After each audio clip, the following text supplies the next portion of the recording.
Artinya, untuk melaporkan ini ke pihak kepolisian, itu juga menjadi satu keraguan bagi kami. Karena baru terjadi kemarin, seorang polisi yang membunuh rakyat Indonesia, membunuh anak bangsa Indonesia. Lalu, dengan situasi seperti ini, alasan BEM UGM enggan lapor polisi soal teror, ragu dan tak percaya Polri.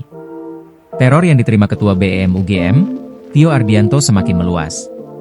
Tidak hanya Tio dan orang tuanya yang mendapat teror, lebih dari 40 pengurus BEM UGM yang turut mendapat teror dari nomor tidak dikenal. Bahkan orang tua pengurus BEM UGM lain juga mendapat teror serupa. Ketua BEM UGM, Tio Ardianto menerangkan teror kepadanya dan pengurus BEM yang kini menjadi isu publik rupanya masih terjadi.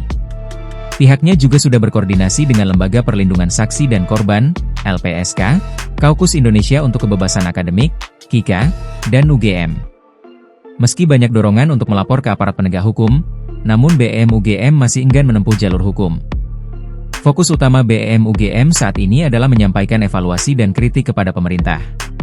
Karena pada dasarnya teror yang terjadi itu tidak berimbas apa-apa kepada kami akan senantiasa melawan, senantiasa akan mengkritik apa yang kami anggap tidak adil dan menindas rakyat, katanya saat ditemui di UI Cik di Tiro, Minggu, 22 Februari 2026. Justru terima kasih kepada teman-teman yang menyampaikan teror, karena justru persaudaraan di antara teman-teman BEM UGM semakin solid. Karena punya nasib yang sama, yaitu menjadi korban dari teror nomor-nomor yang tidak dikenal, sambungnya. Ketidakpercayaan pada institusi Polri pun menjadi alasan BEM UGM tidak ingin melaporkan teror. adalah kita tahu kondisi kepolisian hari ini sebenarnya tidak bisa kita percaya. Ini tidak hanya bicara soal Polda atau Polres, tapi kepolisian secara institusi di level nasional. Artinya, untuk melaporkan ini ke pihak kepolisian, itu juga menjadi satu keraguan bagi kami. Karena baru terjadi kemarin, seorang polisi yang membunuh rakyat Indonesia, membunuh anak bangsa Indonesia. Lalu, dengan situasi seperti ini, kita akan minta tolong ke polisi. Rasanya kemanusiaan kami justru dipertanyakan. Karena teror ini masih sebatas digital. Sehingga justru kami tidak mau disibukkan dengan itu. Apalagi ada seorang anak di Tual, Maluku yang pada Kamis, 19 Februari 2026, meninggal dunia seusai dianiaya oleh anggota Brimopolda Maluku. Peristiwa itu justru semakin menguatkan keraguan BEM UGM untuk melaporkan teror ke kepolisian. Untuk melaporkan ini ke pihak kepolisian, itu juga menjadi satu keraguan bagi kami. Karena baru terjadi kemarin, seorang polisi yang membunuh rakyat Indonesia, membunuh anak bangsa Indonesia.